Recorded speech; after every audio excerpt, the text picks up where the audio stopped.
So welcome everybody to our talk tonight on bioenergy healing.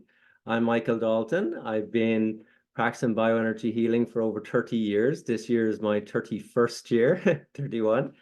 And it's always beautiful to come and slow down and share healing with people and remind people of that we're so capable of healing. And I think in some ways it's a remembering that we have the ability and the capacity to heal, and that we're more than just a physical body. So let me start with when I first got into bioenergy, I my first experience of it was very strange because I was suffering with asthma and eczema, and I'd done the whole medical route. I'd tried everything to get better, and nothing had worked. And this is more than like 31 years ago in Ireland, where I came across these energy healers. And when uh, when they first started doing energy healing on me, it actually, I could feel things moving through my body, and I could feel like energies flowing and moving and circulating. And it was very, very strange feeling. I often say one of the strangest feelings I had with it was this girl was doing energy healing on me, and it felt like she was standing behind me, and I thought that she was massaging my arse. I thought that she was massaging my backside. And I kind of felt a little embarrassed because it's a hands-off healing. So everyone was like receiving, there was about 6 people receiving healing at the top of this room full of hundreds of people. And this girl was standing behind me, massaging my backside. And I thought, okay, if this is how the healing is. But after a while, I was getting kind of embarrassed, getting kind of hot. So I turned around to look at her and see what she was doing. And I realized in that moment she wasn't touching me. She was standing behind me and she was gathering up what I now know as the energy. But I could feel it. I could literally feel it as if she was massaging me. And it was so strange. And I think in that moment right there, I knew this energy stuff was real. I knew, like, um, even though, like, it hadn't been something I'd grown up with, hadn't been something I'd learned, it was like here was another whole world that was just immediately introduced to me. And I think one of the beautiful things with it was, like, over years of treating asthma and eczema through pharmaceuticals, through with doctors, and trying everything to get better. It was that this person, without touching me, doing energy healing on me, it was a 4-day treatment, 4 consecutive days. And by the third day, I threw my inhalers and my creams in the bin. And there was this knowing inside me that I was better. And it's such a strange thing because it's like, how does one know that? Like, how does one know I'm better and I'm not gonna need these inhalers anymore? And I think of it as like, there's a physical healing, there's emotional, there's mental, but it was like even on a spiritual level, it had come on every level to the point where I knew I was better. I knew I would never have asthma and eczema again. And fortunately, I never have, you know. And that, for me, that was my introduction into energy healing. I was studying mechanical engineering, and it wasn't ever something like, oh, I'm going to get into energy healing. But when I was there and I got better so drastically is probably the way I put it, so dramatically and magically, there was something inside me that, it sounds strange, but I knew I would do this for the rest of my life. I knew that some people say, like, when they talk about their purpose, they're like, oh, they're trying to find their purpose. It's like some people are trying to find it, and then other times it finds you, you know? And I think it found me. It kind of like, why doesn't everybody know about this? Why isn't everybody doing this? And then over the past like 30 years, that's really what I've been working with, is helping people to heal from both physical ailments and emotional ailments, mental ailments. And I guess I came to realize that, you know, we're more than just that physical body. And it's kind of like, I sometimes think introducing people to energy healing is like introducing people to Wi-Fi who are still on dial-up, you know? So the dial-up, you got to plug it in. And do you remember that old dial-up would make those weird sounds like, you know, not maybe the younger people don't remember that or weren't around at that time. But for, you know, us with a couple of years on us, we have that old dial-up sound, and that was how like the internet was, and it would take forever just to send an email, especially if you had a photo. It would take forever to upload or download something, you know. And then, you know, Wi-Fi came along and it's like, well, how can it work without plugging it in somewhere? And then suddenly Wi-Fi was so much better, so much faster, you know? And so I think sometimes like introducing people to energy healing, people say, well, how can you heal people without touching them? You know, and it's just like the Wi-Fi. It's like the high-speed Wi-Fi of healing. And so I guess the journey kind of went into understanding, first of all, our physical body. Like we have an amazing physical body, don't we? Like our physical body is wonderful. It keeps us alive. It houses our spirit. It's it has an amazing ability and capacity to heal itself. A lot of things even heal by themselves. You cut yourself, it heals itself. You bruise yourself, it heals itself. You break a bone, the doctor puts it in a protective cast, but inevitably it's your body which heals itself. You know, sometimes I say like healing is an inside job, right? We have to go inwards to get out. We have to go inwards to restore the body to health and well-being, to restore the body to happiness, joy, peace. Everything that we're searching, everything that we're looking for is inside of us. And our consciousness is reflected out into our body. And if we're not reflecting states of well-being, then we reflect states of dis-ease. And really that's what disease is. It's dis-ease in the body. It's stress in the body, you know?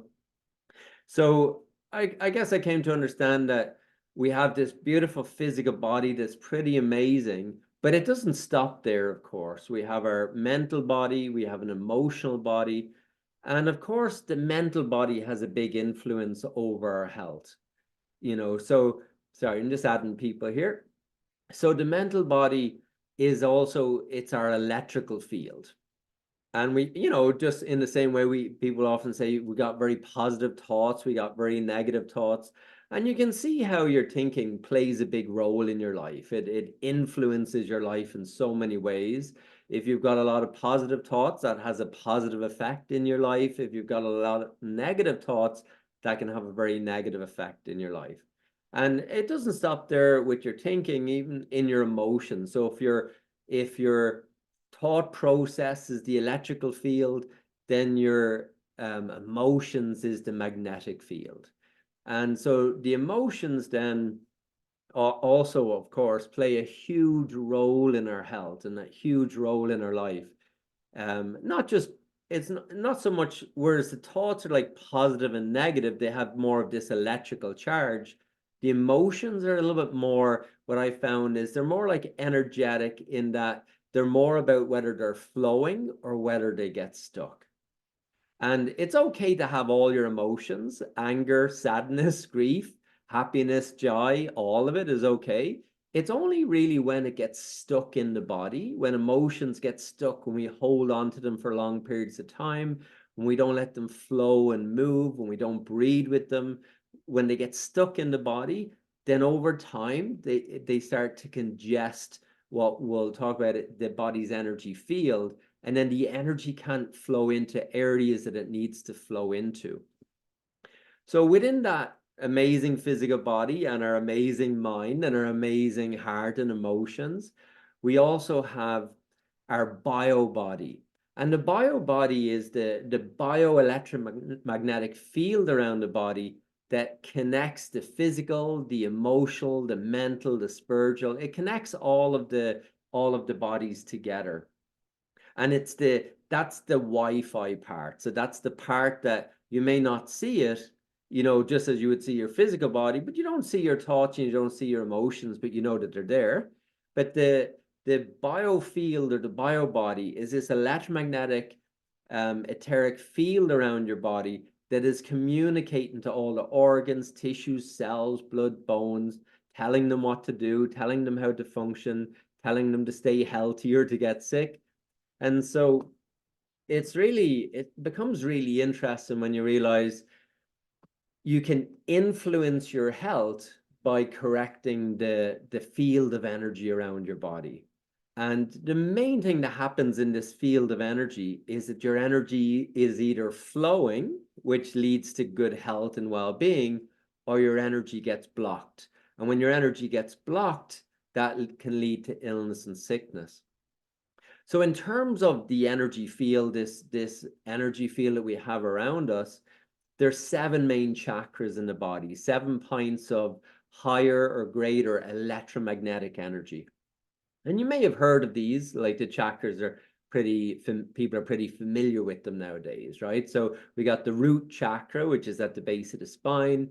We got the sacral chakra in the sacral area. We got the solar plexus chakra in the solar plexus area. So really easy to learn, right?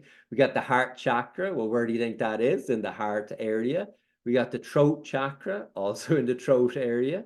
And we got the brow chakra in the brow area. And we got the crown chakra at the crown, the top of the head.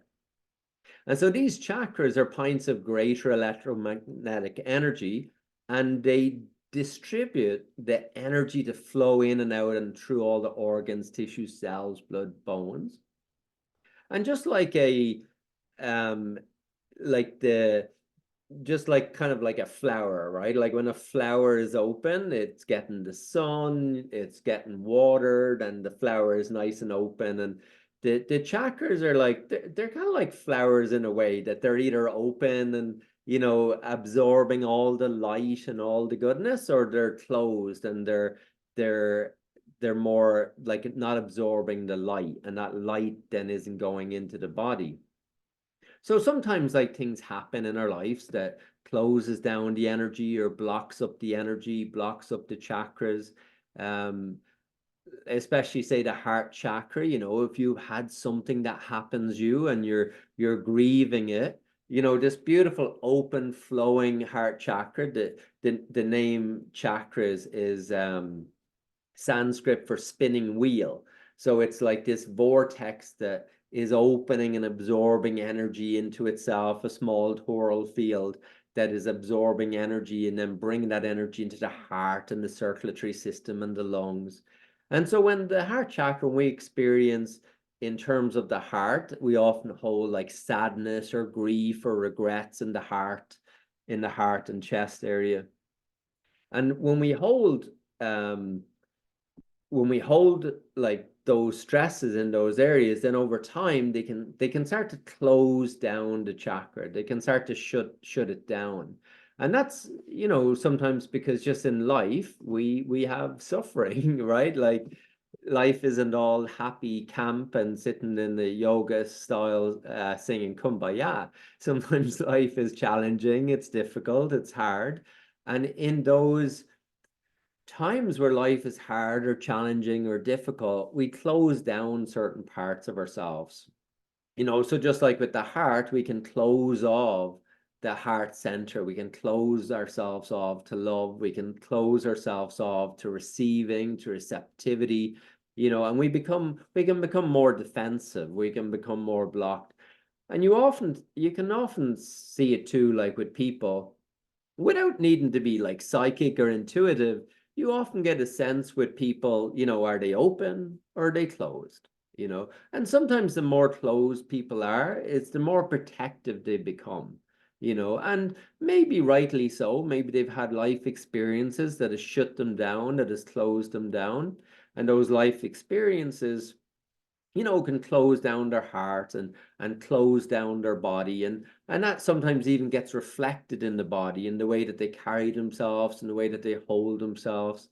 I often say like a lot of our health, you know, becomes almost like a reflection of our self-worth and our self-esteem. It's like we'll never allow ourselves to like have a really happy, loving relationship if we don't feel that we're good enough to have that happy, loving relationship. We'll never allow ourselves to do well financially if we don't feel that we're worth that. We'll never allow ourselves to have a really good job if we don't feel that we're in value with that. So even a person could get a good job and lose it because they might not feel up to par with it. So I always think like healing is always about clearing out the wounding that we carry in ourselves. It's not just about relieving physical pain, but a lot of physical illness, sickness, physical pain, often begins at a mental and emotional level, and then over time works its way into the physical body. So it's not that one day somebody wakes up and they're sick. It's usually the stress of life is wearing people down or taxing people, and then over time, dis-ease sets in because they're at dis-ease. And so I've always looked with the energy system, and what I teach in my courses is, how do we find like happiness now? How do we find happiness and joy and health and well-being regardless of what's happening outside of us? And that's why I say that healing is an inside job, because we can be healthy independent of what's happening outside of us. But we're so caught up in the external world that our body is often reflecting the stress that we feel from the outside world. And so our perception, how we perceive the stress that we're in, will determine what shows up or what happens in our body. So as an example, I mean, you could have two people in the same job, right? And one person interprets that job as really stressful. And then they might get problems with their shoulders because they feel burdened. They feel the job is stressful. They feel burdened by the job. And then the shoulders represent, carrying the weight of the world. We even say it, don't we? I'm carrying the weight of the world on my shoulders. When we're feeling that, like emotionally, when we're thinking that intellectually, then it shows up in the body physically, which feels like we're carrying the weight of the world on our shoulders, and we might feel pressures and stuff there. When we get stuck in certain things, when we start losing our flexibility in our ideas, in our mind, and our heart, when we start like becoming less flexible, that often shows up in the neck. Like we start because you think of the neck is all about movement and flexibility, right? So sorry, just adding some people here.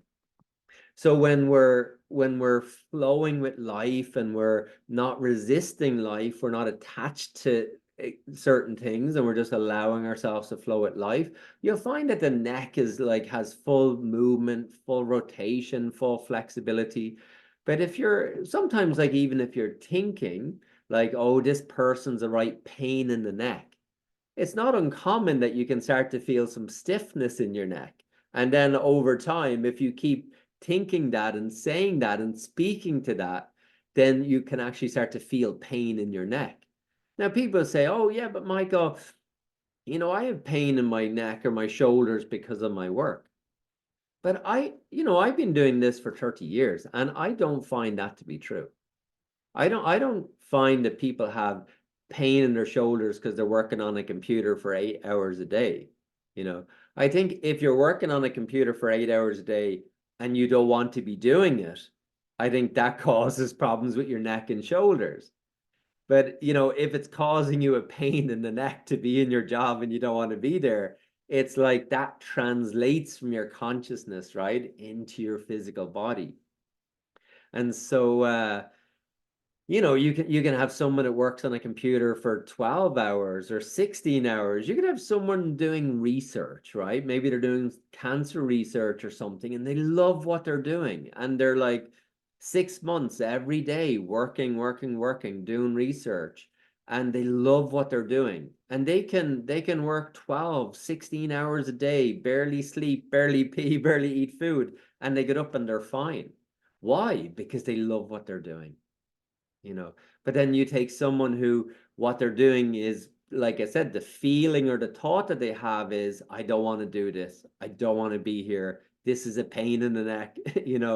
And that's literally how it shows up in the body, right? So the body is a reflection of our consciousness back to us, always revealing and showing us what's going on the inside. That's why healing is the inside job. Just give me a moment. It's water time. Got to water down the system.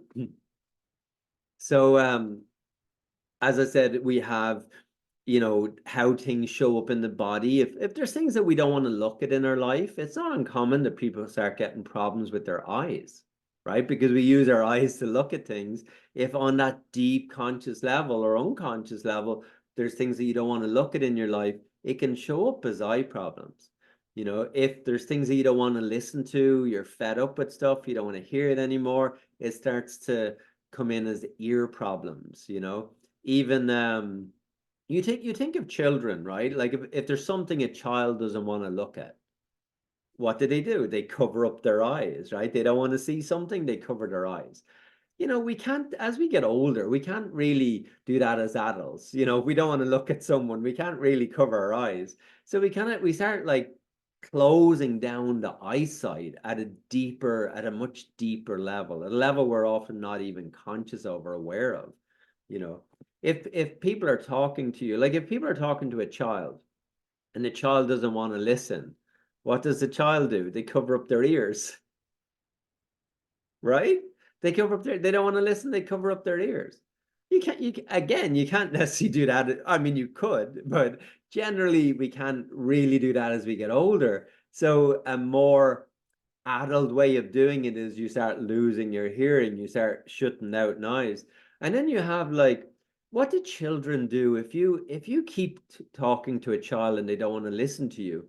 What do they do? Well, as well as covering up their ears, they start to hum, right? They start to make noise. And and really that's what tinnitus is. So when people say, Michael, I have this ringing in my ears.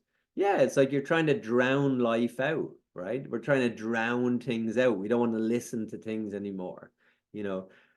So it's really amazing when you start to like realize that the body is your blank canvas. Your body is a reflection of your consciousness. Your body is showing you what you're thinking and feeling, not punishing you in any way, just simply reflecting you back to you, right? Reflecting your unconscious programming, beliefs, your wounds, but also reflecting all the good things, all the beautiful things. And that's why I say your body's amazing, because in so many ways your body is, always looking to return to health, always looking to return to wellness, you know, and it often takes very little for the body to come back into health and well-being. From the moment that a person starts healing, healing often happens really fast. And so when people say like, oh, I've been healing for 10 years, really? I'm not sure that that's true, right? Someone said, I've been healing for 20 years. Really? It sounds like you're repeating the same pattern for 20 years, but not necessarily healing, right? So, because when healing, it's like change, right? When change comes, change happens quickly. You can often talk about change, you can often think about change, but not actually make any changes. But when change comes, when you decide to leave a job or move house, like when you actually decide to do it, it usually happens pretty fast. It doesn't, you can talk about it forever, but when you actually decide that you're going to do it, it tends to happen kind of pretty fast. Isn't that right? you know so that's what I found, like with healing, like when, as I said, when I first experienced it, even though I'd spent years trying to get better, I wasn't healing in those years that I was trying to get better. But when I actually started healing, it actually only took 3 days, which is like mind-blowing when you think about it, that the body can heal itself that fast.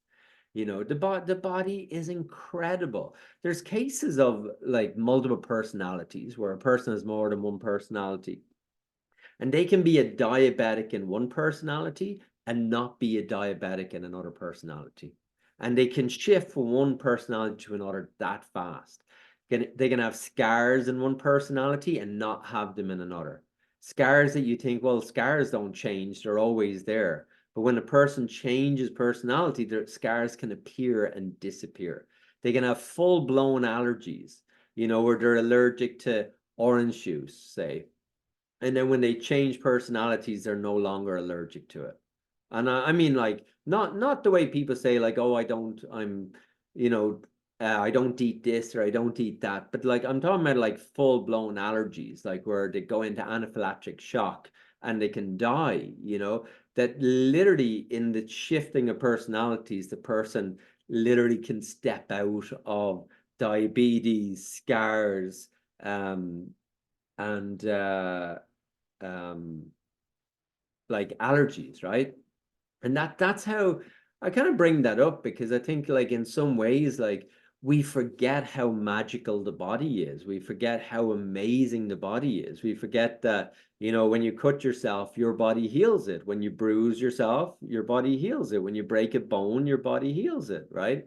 But then when we get back pain, we're like, why isn't it healing? You get migraines, why isn't it healing? Arthritis, why isn't it healing? Asthma, why isn't it healing? Cancer, why isn't it healing? Like in terms of like for a woman can have a baby grow inside of her. A baby can have new liver, new lungs, brain cells, blood, bones, tissues, all the things growing inside of her, but then she can't get rid of back pain. She can't get rid of her migraines. She can't get rid of arthritis.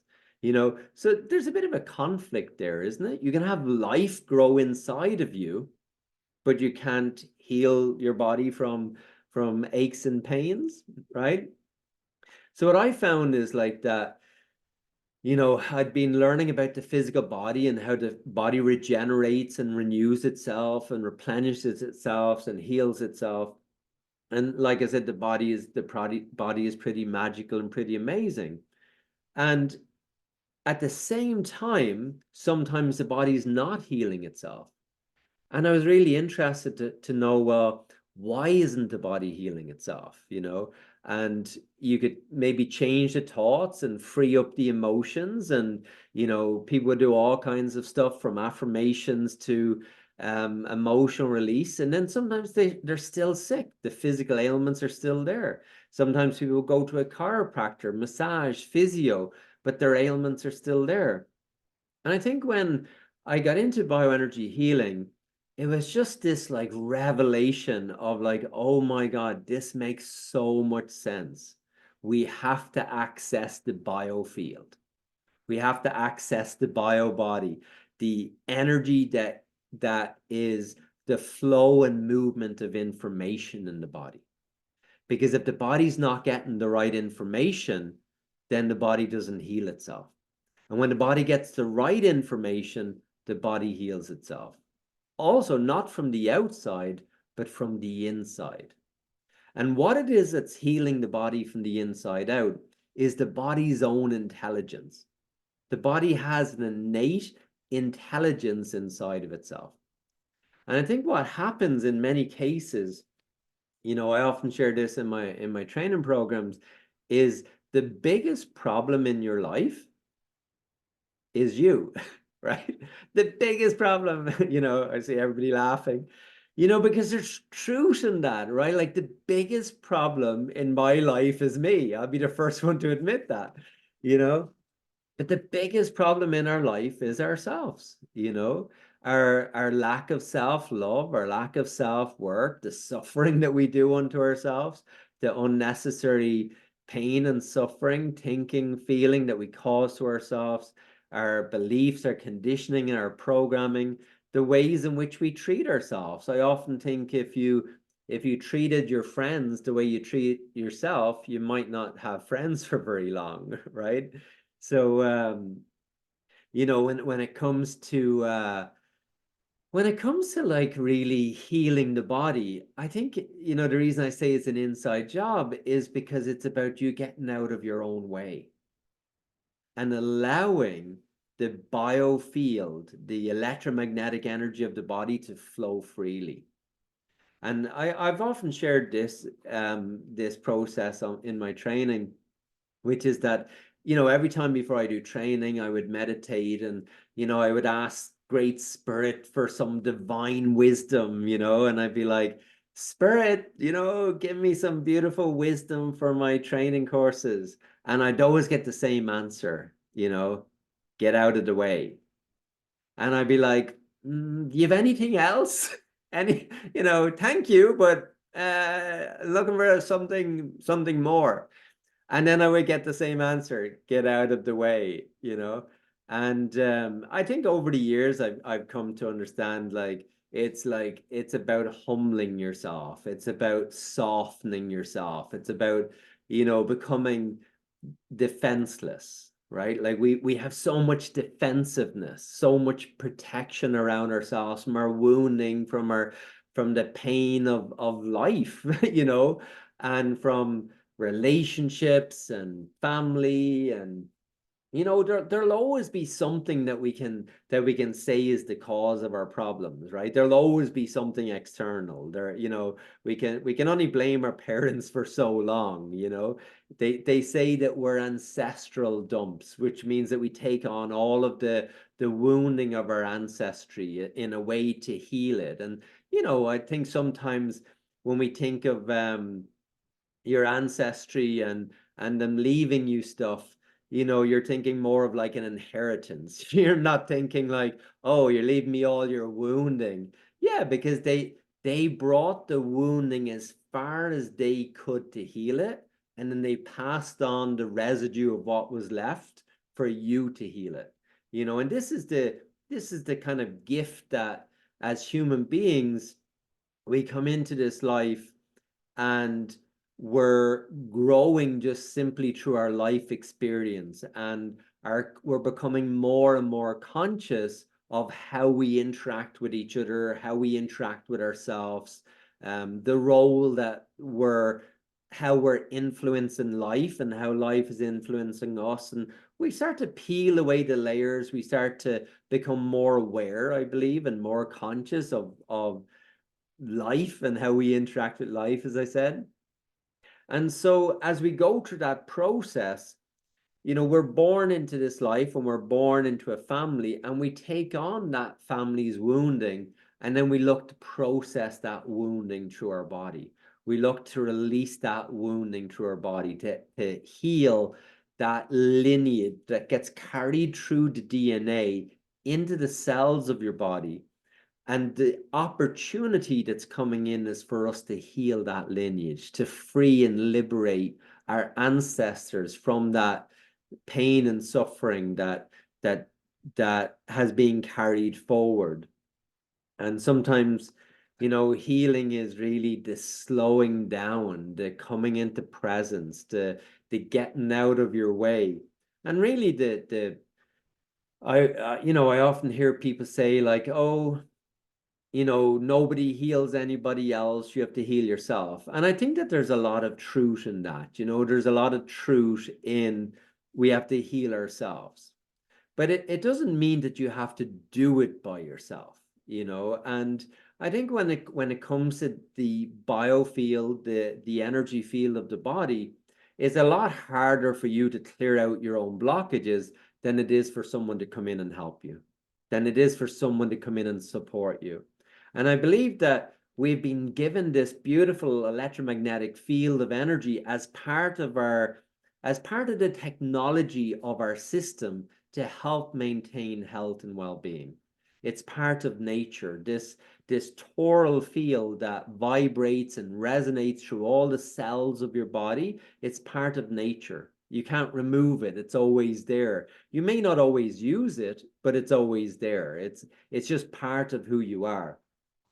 And if you're not aware of it and you're not using it, your body will do its best to keep fixing you and keep you as healthy as it can. It'll still do its best. But when we discover and learn that, yeah, we're more than just this physical body, we're more than the mind, we're more than the emotions, we're also all this beautiful energy and these chakras and this whole energy system. And when we start to unravel that, and we start to acknowledge that we're more than just this physical, and we start to acknowledge that we're this beautiful, magical, spiritual, powerful energy being, we start to connect with more of our true nature. I like to think we start to fall into alignment. So we start to come back into our center, and a lot of illness and sickness is because people are living off their center, right? We get we get pulled or pushed into doing what other people want us to do. We're like always trying to live up to the expectations of others, right? We're always in this like go, go, do, achieve, achieve, accomplish, accomplish. And we start to tie in our self-worth with the relationships we're in, the work that we're doing, the finances that we have. And I think that nothing could be further from the truth. That healing is all about removing all of that bullshit, removing all the conditioning and all the programming and all the wounding. And I think that a lot of those concepts come from wounding, of not feeling good enough, not believing in ourselves enough, and not understanding that us, without trying to fix anything or do anything, that we're enough right now. And so healing is really getting people out of their own way, returning their energy back to flow and balance and harmony and restoration. And I think like when the practitioner is like specifically working on chakras, it's like the chakras are where we store our wounds, they're where we store our pain and our suffering. And yeah, it would be great if you can release them by yourself. And in some cases you can. In some cases you can release your own pain, you can release your own wounding. And then in other cases it's a little bit more complicated. It's like we all have these blind spots, right? So by blind spots, it means that we're not seeing what's happening. We're repeating the same patterns and we're not seeing it. You know, Einstein called it the definition of insanity, right? Definition of insanity. Doing the same thing over and over and expecting a different result, you know.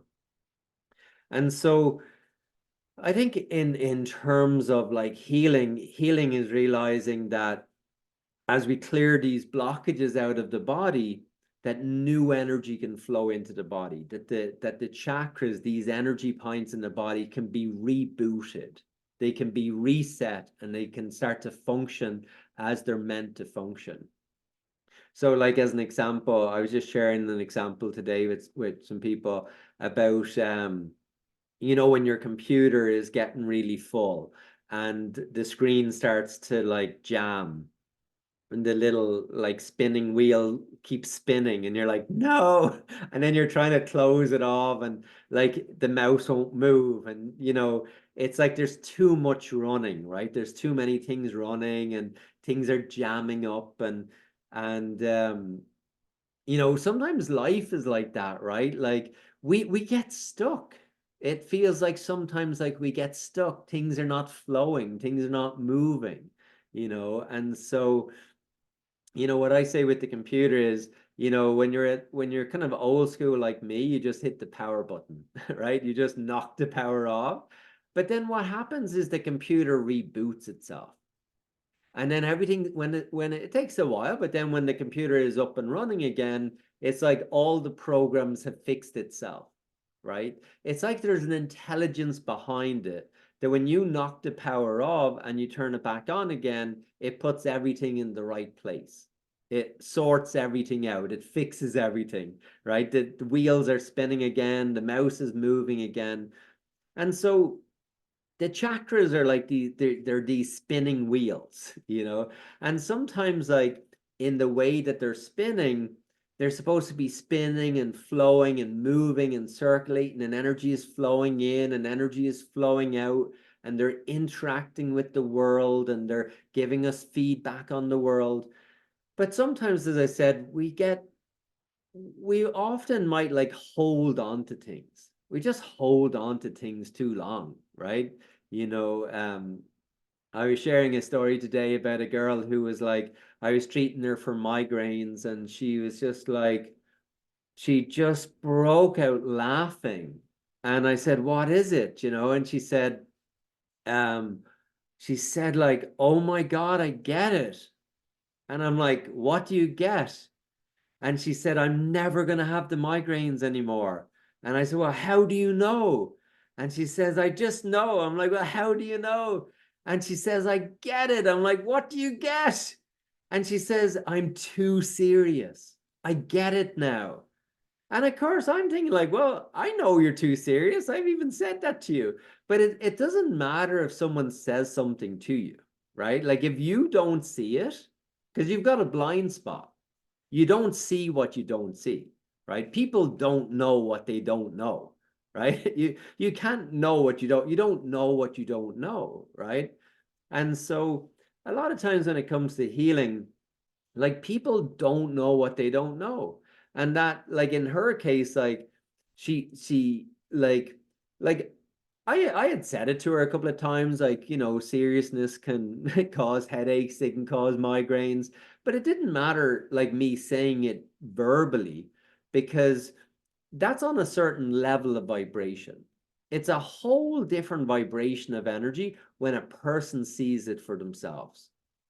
And so in terms of like working on the energy system, you're clearing out the chakras, which basically reboots the chakras.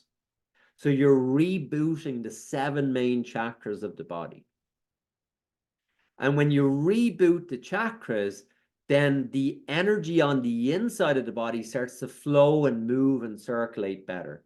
And when that happens, the information starts to communicate. The intelligence that's inside the body starts to communicate with us. It starts to let us know stuff that we weren't noticing before. And there's a reason why, like a lot of health issues that we have, there's a reason why we often don't know why we have them. And it's because in the lower three chakras are unconscious. So a lot of our physical health issues come from the lower three chakras, with the exception of maybe like headaches and migraines. Heart and circulatory stuff, lung stuff is more in the upper chakras. But in terms of like digestive problems, that'll be the stomach.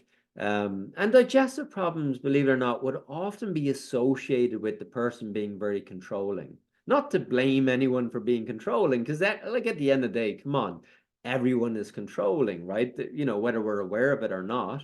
But sometimes, like, we can be out of balance with it. Sometimes we can be trying to, like, we get too rigid, we get too controlling about things need to be a certain way, and we lose our flexibility.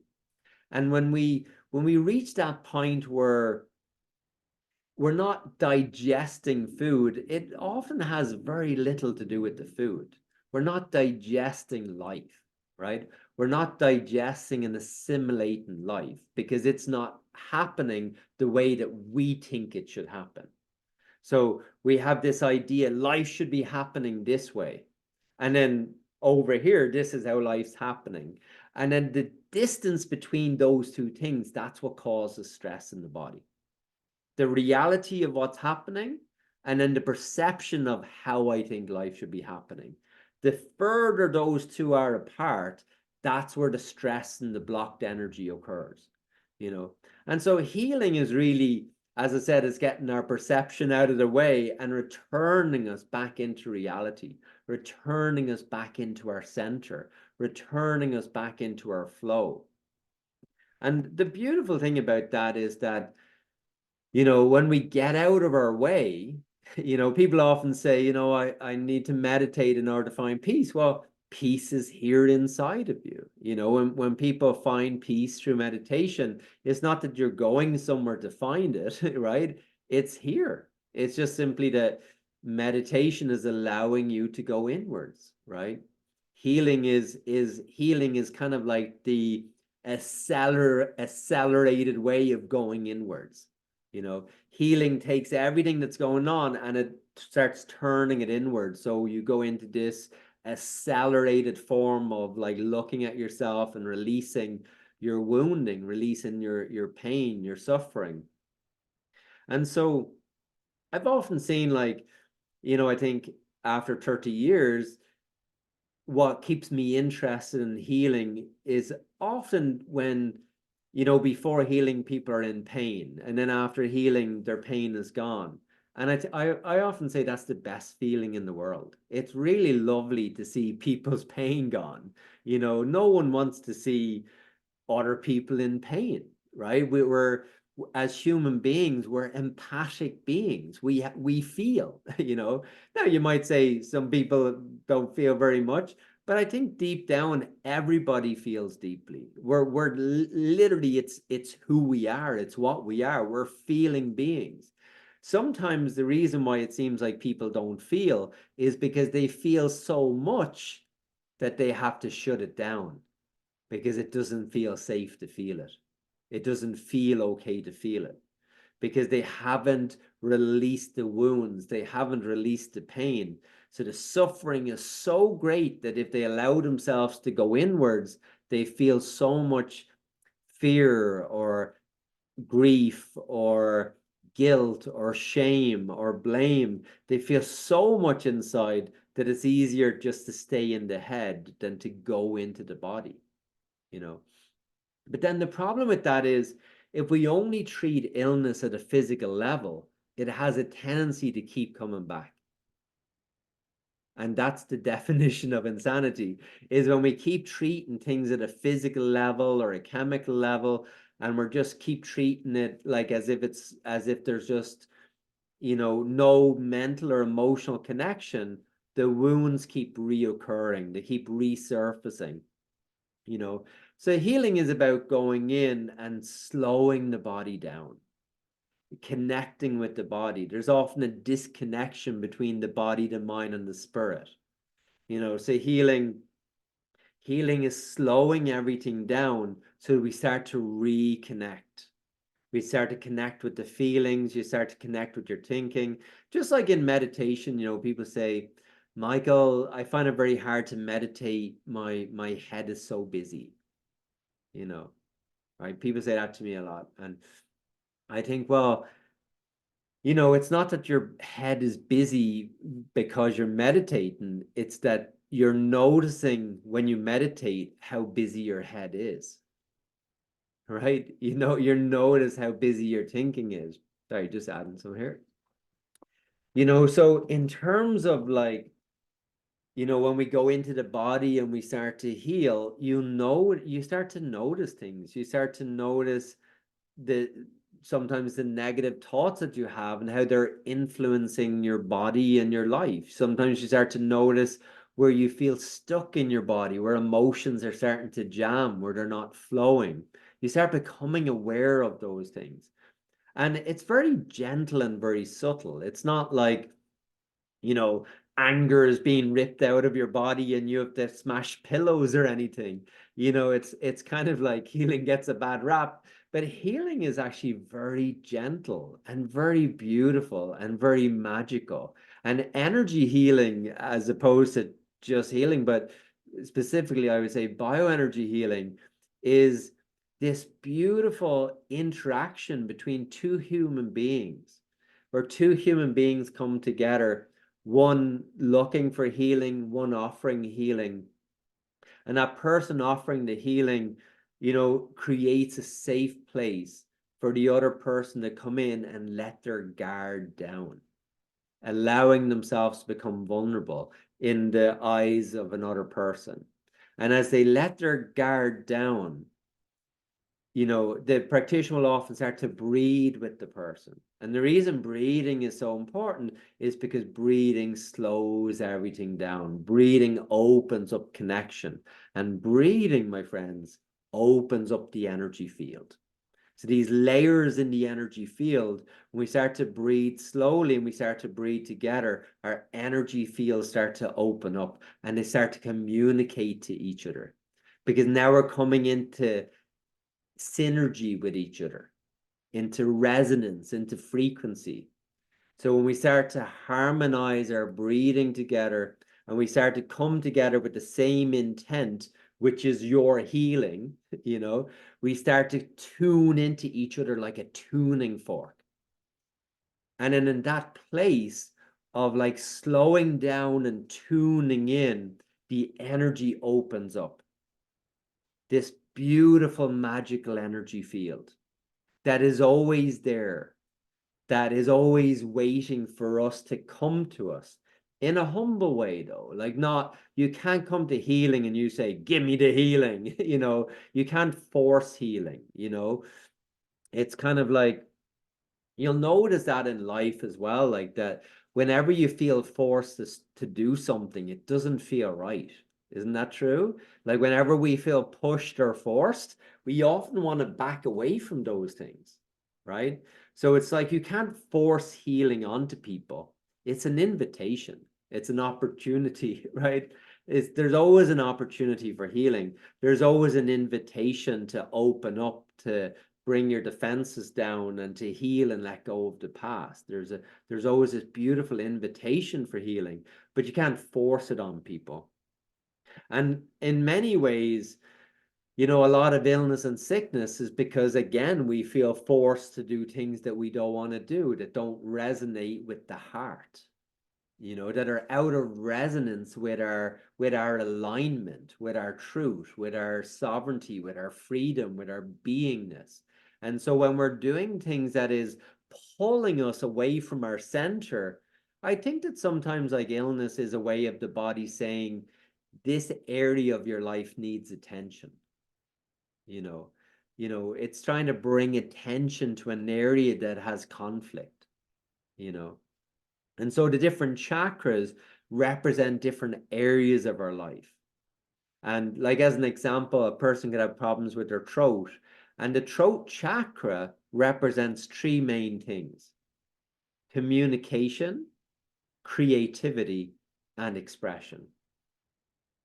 Right? And so if your communication or creativity or expression is being shut down, if when you go to speak and people are shutting you off and you don't get to express yourself, it's not uncommon that you start to get blockages here in the throat chakra. You start to close down your thyroid gland. And then all the effects that can have on your body. There's 7 major glands that the 7 major chakras affect. And any one of those glands that doesn't function properly can shut down the whole body, can literally affect the body in multiple ways. You think of the root chakra, right? The root chakra is our family and our foundation and our structure, but it's also the adrenal glands. And so it's the survival mechanism. So if we're not feeling safe and we're not feeling trust, then that survival mechanism doesn't subside. It stays, right? So, often when you're with people, you might notice, especially nowadays, people can be very defensive, right? Because life is pulling and pushing at them in different ways, and they've had experiences in their life that has closed their heart down. I think it takes a lot of courage to keep your heart open. A lot of courage, it takes a lot of courage to refuse to close your heart down, to stay open, in the face of, life, in the face of challenges, in the face of all the things that's thrown at us. It takes a lot of courage to stay in your heart and to stay open. Right? Does that make sense? Right? Sorry, another water break time. Water. So good. So I think, you know, there's so much to fit into a short talk, but I think in terms of when I was kind of getting out of the way tonight and I was just like, what wants to come true? I think it's just like encouraging and supporting people to one, that you can heal, that your body knows how to heal. There's an intelligence inside of you to heal, and two, that you don't have to do it all by yourself. you know there's often a wound inside you, when people have that belief where, if I'm going to do it, if it's going to be done, I have to do it. Well, that's usually a wound, right? There's some part of you that's that's wounded, excuse me, that's wounded, where you think you have to do everything yourself. I don't think, as a human race, as a species, that we're supposed to be isolated doing everything ourselves. I know it has a nice sound, like, oh, I'm doing all my own healing, my own work, and I'm on my spiritual path, and I'm on my spiritual journey, and I'm doing all my stuff, and I'm reading my books, and I'm doing my yoga, my meditation. And I know it sounds wonderful, but we don't have to do everything on our own. This is what I found, at least, is that, you know, it's such an honor and a service, to be able to be, when you're doing healing for another person and they let you into their space, they open their mind and they open their heart, and they invite you into that space. Now, not forcing oneself in, but you're standing with them. And in that space, where you're just standing there, even without words, even without saying anything, just looking in each other's eyes, just breathing together, just before we start doing the healing techniques. But there's this connection that takes place, that some deep part inside of me, deep, deep down inside of me, that's connected to the highest part of myself, reaches into the other person and says, look, I know that you have pain and suffering inside you. I know that you have wounds inside you, but I also know that you have the capacity to move beyond them. I also know and trust and believe that you have the capacity to move past your childhood, to move past your pains, to move past your wounds, that you have the capacity to release them. And to that part of you, that's the part of you that I'm speaking to. Without words, just in a moment of just connecting, that part of the other person I'm speaking to, that's the part that I bring forth. That's the part that I'm waking up. That's the part that I'm opening up, is that part of you that has the capacity to move beyond all of the aches and pains and suffering that you've been through.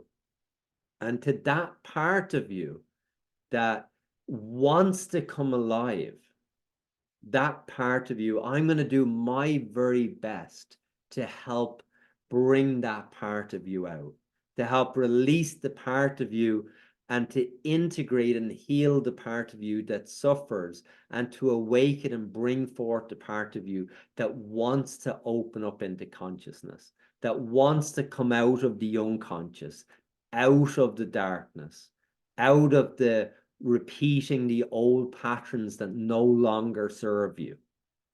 I even say it as an intention for people. I'm like, to the part of you that no longer serves you, conscious or unconscious, I invite that part of you to be released in this healing session, and to awaken more health, more well-being, more happiness, more joy, more consciousness. To that part, I invite that part of you to step forward. So some of this is often done without saying anything. Other times there's words spoken word creates intention and starts to direct the energy, starts to direct the mind so that the body follows. But then the healing, the gentleness and the subtleness of healing, is moving into the energy field like a dance. It's like moving with the person we call it the subtle energy field. It's very gentle, it's very subtle. We move through the subtle energy field, clearing out blockages of energy, drawing them out of the person, and then releasing them back into light. And it looks something like gathering up the energy, drawing the energy out, and releasing the energy. There's a simplicity about the intelligence of it, that the more energy, the more blocked energy we take out of the way, the more new energy flows in, the more the body resets itself, the more the body reboots itself. Sometimes I say it's like your body's going back to factory settings, like your body is rebooting back to factory settings, which means like that everything starts to work again. You know, when we get out of our own way, everything starts to work better. And so I think in terms of just like wrapping it up now, like I think that, as well as healing being an inside job, I think happiness is an inside job. That happiness is the natural state that exists inside of us when we're not in the way. And it's not dependent upon how much money you have. It's not dependent upon, your family and kids. It's not dependent upon the job that you have, the accolades that you put on the wall. All that stuff can come and go. If you're relying on anything outside of you for your happiness, you're going to be very disappointed, because just like the weather, it's always changing, right? And if you're relying on the outside of you to bring you happiness, you're going to go up and down like a roller coaster. And so I think that healing is really helping people to go inwards, to access the inner connection, the inner being, returning to the wholeness that's inside of us, And so as we return to the wholeness inside of us, we can be happy now, independent of what's happening outside. And it's not about stopping, stuff outside. Life is always a happening, right? Like life is a happening, right? You're not going to stop life from happening. That's what it does, right? Life is happening. But it's like we're not attaching our happiness to the happening. And so when we start to find that happiness inside of us, and we start to, and by find it, I mean it's always there, it's always inside. And what I love usually, as you come towards the end of a healing session, you can see people are so much happier at the end of a healing. They're just happy. That's the simplest way I can put it. People are happy. And it's like, you know, well, why are they happy, right? Well, it could be because their pain is gone. It could be because they feel better, but it's often that it's because their energy is flowing. Their energy is flowing on the inside. And when we're flowing on the inside, that's the default of the body. The natural state of the body is to be happy. If you meet someone and they're really unhappy, there's something going on for them, right? Especially if somebody was happy and they went out for lunch, and you're working with someone, they come back after lunch and they're unhappy. Something happened in between when they went out and when they came back. Who knows? Maybe they got a phone call. Maybe, they broke up with their partner. Maybe they got some bad news. Who knows? Maybe their lunch wasn't very good. It could be anything, right? But they stubbed their toe. It could be anything. But when a person comes back and they're not happy, something has happened, right? Something has triggered them. And those triggers are the wounds that we carry inside. And so healing is like dissolving the wounds that we're carrying inside our energetic field, our bio body, which at a deeper level gives us access to another body, which we call the pain body. And so the pain body, which is not visually like seeable to people, but it's there. It's a body in which we carry our wounds. And anything can trigger us when we have those wounds inside. And the more we can release those wounds, then stuff can happen. And it's like, even like your ego will look to be wounded. Your ego is like, the ego is always looking to be offended, right? It's very easy to offend people nowadays, isn't it? Open your mouth and you'll offend them, right? But why do people get offended? It's because of their wounding, right? Like the more offended people are, the more wounded they are, I think sometimes the answer is not to protect people from, being offended. I think it's to heal the being offended, right? Like it's to do the inner work. If we're not doing the work on ourselves, then the outside world is always going to be causing us chaos and problems and upset, right? And then the reason people get ill and sick is because this accumulation of all this stress that we carry. And so when we start to release that attachment to all the things that are happening outside of us, and we start to come back into our peace and our happiness, which is the inside job, our body starts reflecting that in a much healthier way. And so this beautiful journey, I think, of returning to health and well-being, that's why I say it's an inside job. But it doesn't mean that we have to do it on our own. And there's always people out there to help, you know. And for myself, I love helping people with healing. I don't think it's something that, you get fed up with, because people are suffering. And if you can help take people's suffering away, I think that people are often looking for life to give them meaning. You want to give your life meaning? Learn to do healing. Learn to help other people. You want to give your life more meaning? Stop focusing on your life for meaning and do more for others. The more we do for each other, the kinder we are towards other people, the better our life will get. Guarantee you that you even do an act of kindness towards another person, you'll feel better. The answer is within the act itself, right? Like, with the more we're of service, when we find our devotion, right? When we start to devote our life to something more than ourselves, to a greater cause, then your life will have more meaning. Your life has more value. Now, without you doing anything, you are enough. You don't need to do anything to be enough. You're already enough. But the fact that we are here, these beautiful, magical, amazing spiritual beings, you know, it's not that we die. It's a lot of times it's that we don't live, you know. And so while we're here, while we're living, we can all make life a whole lot better in supporting each other in beautiful ways. I hope that you've enjoyed our talk today. I hope you can take something away from it, maybe a golden nugget or two, And thank you for tuning in today. I'm just going to stop this recording here.